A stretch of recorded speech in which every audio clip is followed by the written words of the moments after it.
بسم اللہ الرحمن الرحیم۔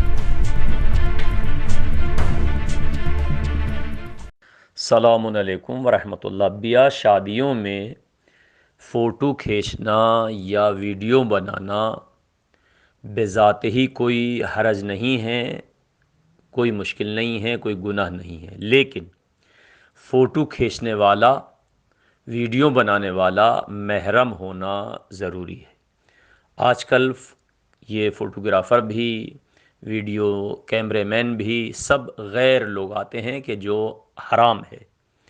نامحرم کے ذریعے فوٹو کھنچوانا، ویڈیو بنوانا، اور جس میں بدن کا اظہار ہو رہا ہو، اپنی زینت دکھائی جا رہی ہو، جو بھی چہرے پہ ہو، بدن پہ، بالوں پہ، یا بدن کے کسی بھی حصے پہ، نامحرم کا فوٹو کھینچنا بھی حرام ہے، ویڈیو بنانا بھی حرام ہے۔ چاہے وہ دلہن کے فوٹو کھنچ رہے ہوں یا دوسری لڑکیوں کے جو شادی میں شرکت کر رہی ہیں، یا دوسری خواتین کے، اصل لڑکی نہیں، خواتین بھی، نامحرم کا فوٹو کھینچنا بھی حرام ہے، ویڈیو بنانا بھی حرام ہے، اور پھر یہ فوٹو کھینچنے اور ویڈیو بنانے کے بعد اس کو نامحرم لوگوں کا دیکھنا بھی حرام ہے۔ چاہے وہ سیکس کی نظر سے نہ دیکھیں، شہوت کی نگاہ سے نہ دیکھیں، چونکہ یہ زینت شدہ عورتیں ہیں، اور زینت شدہ عورتوں کا بغیر شہوت کے، بغیر سیکس کے دیکھنا بھی حرام ہے۔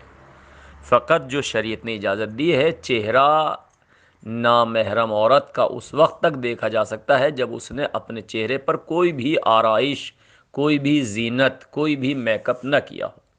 لیکن شادیوں میں ایسا نہیں ہوتا ہے کہ لڑکیاں یا خواتین یا دلہن میک اپ نہ کرے، لہذا میک اپ زینت کرنے کے بعد پھر فوٹو کھینچنا بھی نامحرم کے ہاتھوں حرام ہے، ویڈیو بنانا بھی نامحرم کے ذریعے حرام ہے، اور بننے کے بعد، فوٹو کھینچنے کے بعد دیکھنا بھی حرام ہے۔